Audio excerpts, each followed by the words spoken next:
All right, everybody, Cinephile Mike is here, and it is day 69 of Award Season Review Season 3. 97 reviews coming at you in 97 days, covering many of the films up for awards recognition this season.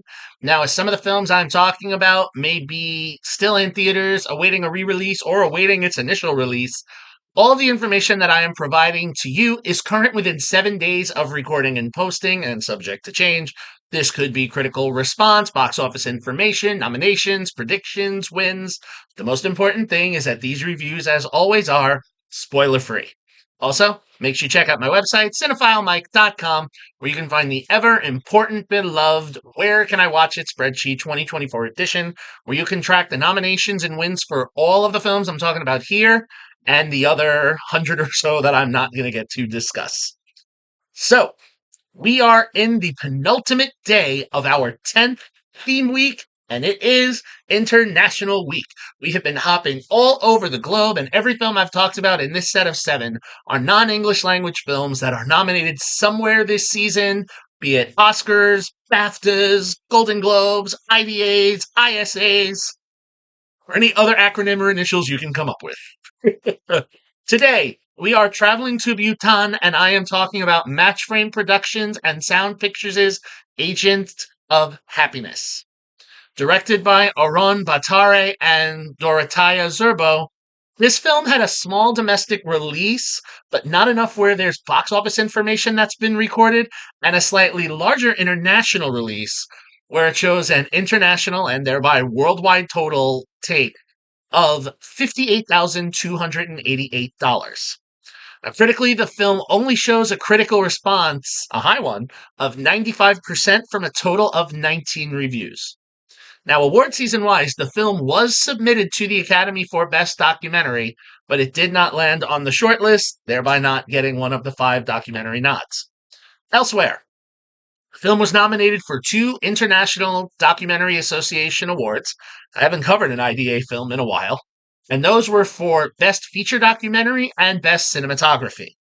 Additionally, it was a World Cinema Documentary nominee for the Grand Jury Prize at Sundance Film Festival and had several nods and wins at varied film festivals around the globe. Now, I included in this week because with International Week, I wanted to try to include, different genres. So, I had the narrative features. That was the first 5.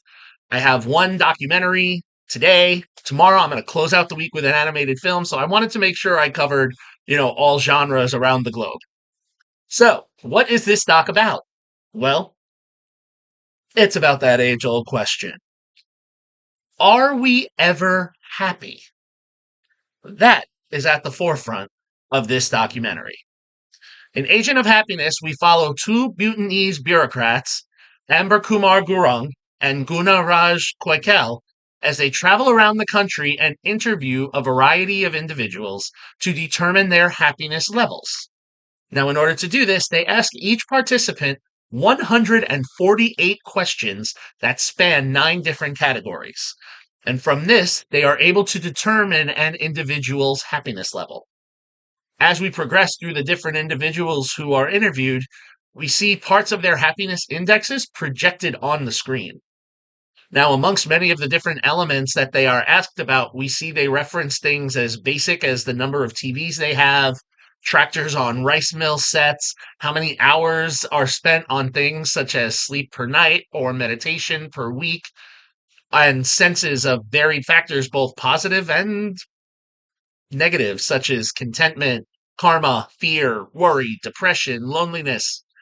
And as each individual featured in the documentary shares their answers, we are then treated to more of their internal thoughts about the circumstances that they are in. And we see that the answers to the questions may not necessarily match the feelings inside. We see a variety of individuals, including a wealthy man who has 3 wives, a transgender performer and their mother, a young teenage girl who struggles living with her mother, who also suffers from a drinking problem. And on top of this, we also get to see the happiness of one of our census workers, Gurung, who believes that he can reach happiness if he is able to get married. I'm sure some people would have some commentary to say on that. We do get a little bit of coverage on their story, but it gets a little sidelined, where the film primarily focuses on the subjects of the census.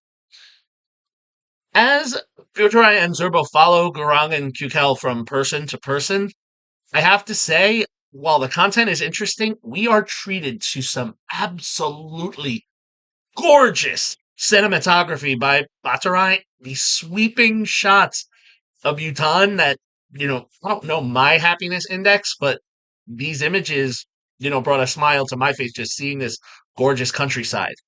Even the simple lives of some of the subjects of the documentary are gloriously shot, which adds an interesting layer to the topic covered in the documentary. One has to wonder what made them choose the subjects that they did. And without spoiling too much, there's an interesting postscript in the film that says the percentage of people, according to the gross national happiness score, has risen 3.3% from the previous year. And that number was unusually high based on some of what we see.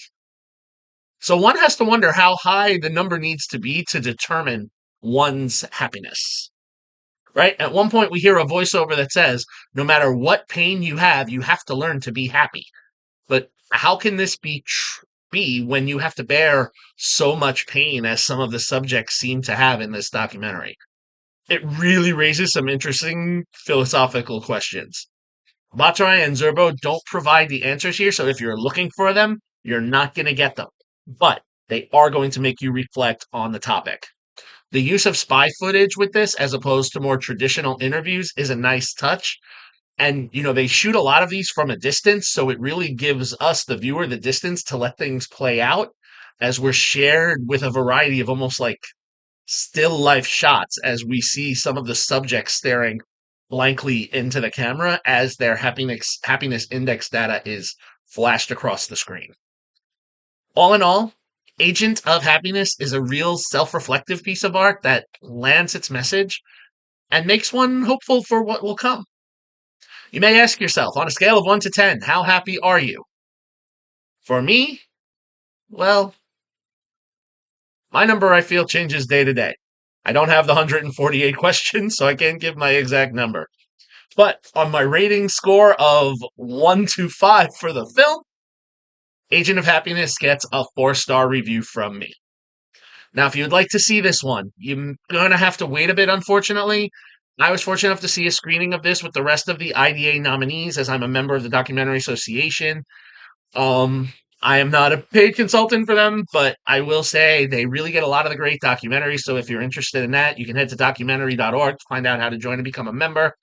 And while this film had its theatrical release, they haven't released any streaming or digital purchase information yet. So, like the film I discussed earlier this season, The Ceremony, this is just one of those films to bookmark and kind of keep in the back burner for when it pops up. When it does, I will definitely tell you how to go and watch this. I'm sorry I can't give more information than that. But this is definitely one for the conversations that it can start that's worth checking out. All right. So there we have it. 69 down with 28 to go.